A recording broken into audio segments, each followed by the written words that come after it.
आइए हम लोग आज पढ़ते हैं भारत के पर्वतों के प्रकार। पर्वत, सबसे पहले हम लोग पर्वत किसे कहते हैं उसके बारे में पढ़ते हैं। पर्वत का अर्थ है पर्वत पृथ्वी की सतह पर स्थित वे भूभाग होते हैं जो अपने आसपास के क्षेत्र से काफी अधिक ऊंचाई पर स्थित होते हैं। सामान्यतः जिन भूआकृतियों की ऊंचाई 600 मीटर या उससे अधिक होते हैं उन्हें पर्वत कहा जाता है। पर्वतों की ढाल तीव्र होती है और शिखर प्राय नुकीले या गोलाकार के होते हैं। पर्वतों के निर्माण के आधार पर अब देखते हैं कि हम पर्वतों के निर्माण के आधार पर उसकी कैसे वर्गीकरण करते हैं। और भूवैज्ञानिक दृष्टि से पर्वतों का निर्माण पृथ्वी की आंतरिक शक्ति और बाहरी शक्ति के प्रभाव से होता है। इस आधार पर पर्वतों को 4 प्रमुख वर्गों में बांटा जा सकता है। आपने देखा कि भूवैज्ञानिक दृष्टि से पर्वतों को हम लोग 4 भागों में बांटते हैं, उसके आंतरिक शक्ति और बाहरी शक्ति के प्रभाव के कारण। सबसे पहले है वलित पर्वत या फॉल्ड माउंटेन, दूसरा है ब्लॉक पर्वत या ब्लॉक माउंटेन, तीसरा है ज्वालामुखी पर्वत या वॉल्केनिक माउंटेन, उसके बाद है चौथा अवशिष्ट पर्वत या रेसिडुअल माउंटेन। सबसे पहले हम लोग नंबर 1 वलित पर्वत के बारे में पढ़ते हैं। वलित पर्वत या फॉल्ड माउंटेन उदाहरण, वलित पर्वत पृथ्वी की सतह पर सबसे नवीन और ऊंचे पर्वत होते हैं। इनका निर्माण भूगर्भीय प्लेटों के आपस में टकराने से होता है। जब दो प्लेट एक दूसरे की ओर बढ़ती है तो उसके बीच की तलछटी चट्टानें दबाव में आकर मुड़ जाती हैं, जिससे वलित पर्वत का निर्माण होता है। भारत में वलित पर्वत का सबसे श्रेष्ठ हिमालय पर्वत श्रृंखला है। आइए देखते हैं कि ये वलित पर्वत श्रृंखला का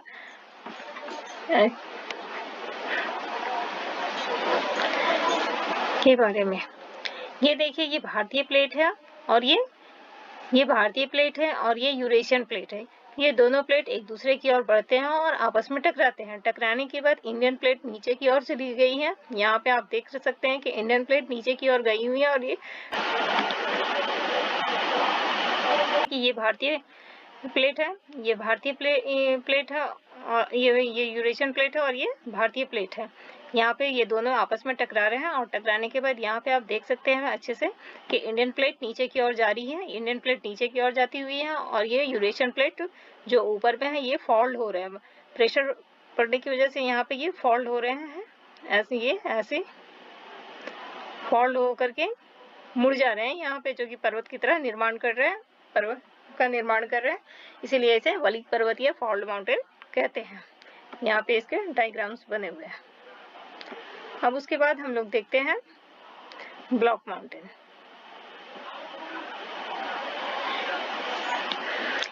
ब्लॉक पर्वत या ब्लॉक माउंटेन के बारे में। सबसे पहले ब्लॉक पर्वत क्या है उसके बारे में हम लोग देखते हैं। ब्लॉक पर्वत का निर्माण भूप्रपट्टी में दरारें पड़ने से होती है। जब पृथ्वी की सतह पर किसी स्थान पर दरार पड़ती है तो उसके दोनों ओर का भूभाग ऊपर या नीचे खिसक जाता है। जो भूभाग ऊपर उठ जाता है वह ब्लॉक पर्वत कहलाता है। अब आप यहाँ पे इसके परिचय से समझ गए होंगे कि ब्लॉक पर्वत किसे कहते हैं। जब पृष्ठ पे या भूप्रपट्टी पे दरार होती है और उसके दोनों साइड के या तो नीचे खिसकते हैं या फिर ऊपर जाते हैं। जब ऊपर की ओर उठते हैं तो वो पर्वत का निर्माण करते हैं, जिसे ब्लॉक पर्वत कहते हैं। ठीक है, भारत में 2 ब्लॉक पर्वत है।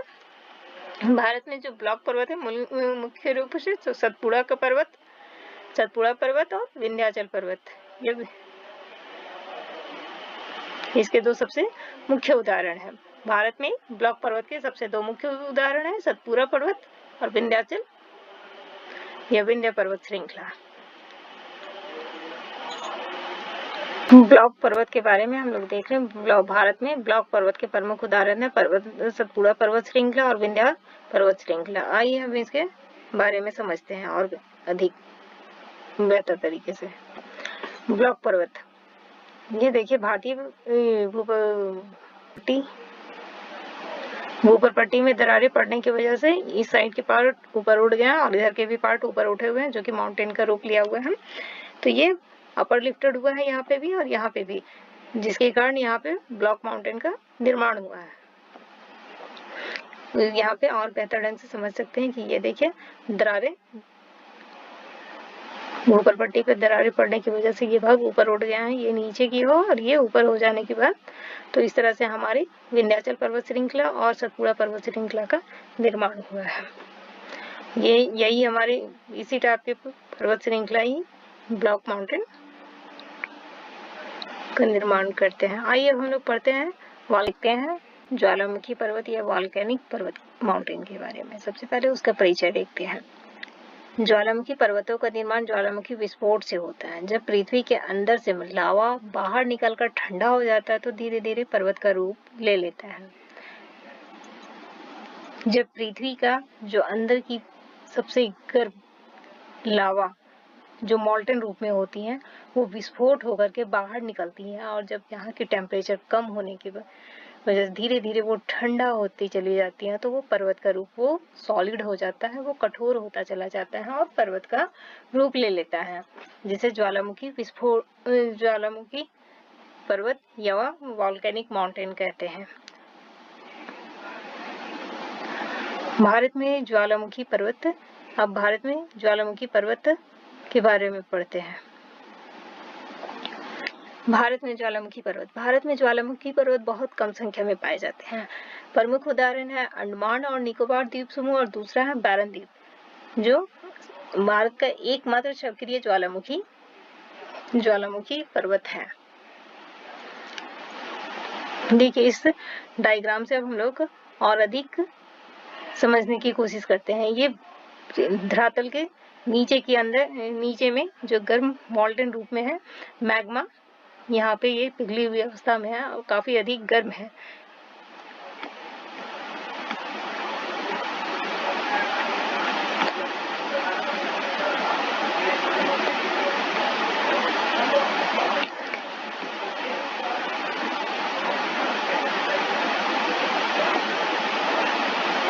ये देखिए ये धरातल है, ये धरातल के नीचे में यहाँ पे ये मैग्मा चैम्बर है, यहाँ पे ये जो चैम्बर है ये पिघली हुई अवस्था में मॉल्टन पोजीशंस में है। यहाँ पे ये काफी अधिक गर्म है, ये किसी तरह से यहाँ पे विस्फोट होकर के धरातल की जहाँ पे चट्टानें या सतहें इसको कमजोर लगती वहाँ पे ये विस्फोट के रूप में बाहर निकलती हैं और बाहर निकल करके ये बाहर की ओर, ये जैसे यहाँ से ये सब बाहर की ओर निकली हुई है, ये इधर से यहाँ से ये सीधे इधर जा रही है और निकल करके फिर ये इस टाइप से ये फैल जा रही है।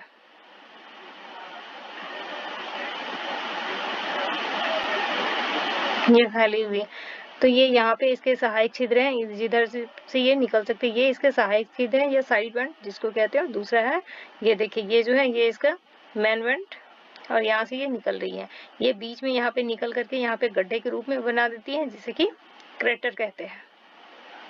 ये यहाँ पे गड्ढे के रूप में यहाँ पे गड्ढा की तरह बन जाता है, ये बाहर निकल करके इधर की ओर फैल जाता है, ये इधर की ओर इधर फैल जाता है, ये इधर की ओर फैल जाता है और फैलने की वजह से बीच में ये गड्ढा होता है जिसे क्रेटर कहते हैं। और इसी टाइप से वॉल्केनिक माउंटेन का फॉर्मेशन होता है। उसके बाद हम लोग देखते हैं आगे, चौथे नंबर पे है अवशिष्ट पर्वत या रेसिडुअल माउंटेन। परिचय। अवशिष्ट पर्वतों का निर्माण अपक्षय या अपरदन की क्रियाओं से होता है। समय के साथ हवा, पानी और तापमान के प्रभाव से पुराने पर्वत घिस जाते हैं और उनके कुछ भाग शेष रह जाते हैं जिन्हें अवशिष्ट पर्वत कहते हैं। ये अपक्षय या अपरदन की क्रियाओं के कारण ये पर्वत का निर्माण होता है, लेकिन समय के साथ हवा, पानी और तापमान के प्रभाव से ये पर्वत टूटने, फूटने या कुछ घिसने के कारण इनकी आकार छोटी होती जाती है, इसकी हाइट, ऊंचाई कम हो जाती है। उसके बाद जो कुछ भाग बच जाते हैं उसे अवशिष्ट पर्वत कहते हैं।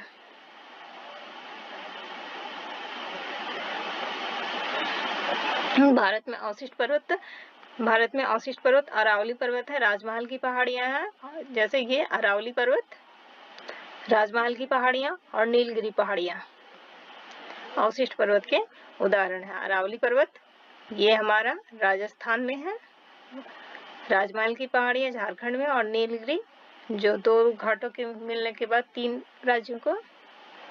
राज्यों में स्थित है, केरल, तमिलनाडु और कर्नाटका में। आइए हम इसे पिक्चर से समझने की कोशिश करते हैं। यहाँ पे हम लोग देखते हैं अवशिष्ट पर्वत या रेसिडुअल माउंटेन के बारे में पढ़ते हैं। ये देखिए, ये रेसिडुअल माउंटेन है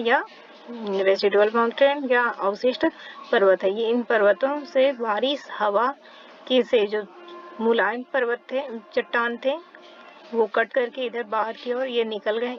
ये कट करके ये इधर की ओर निकल गए हैं, और जो बचा हुआ हार्ड रॉक जो थे वो यहाँ पे खड़ी है। इसे ही हम लोग रेसिडुअल माउंटेन या अवशिष्ट पर्वत कहते हैं, जिसकी की उदाहरण है हमारा अरावली पर्वत, राजमहल की पहाड़ी, नीलगिरी की पर्वत। हमारे भारत के ये 3 मुख्य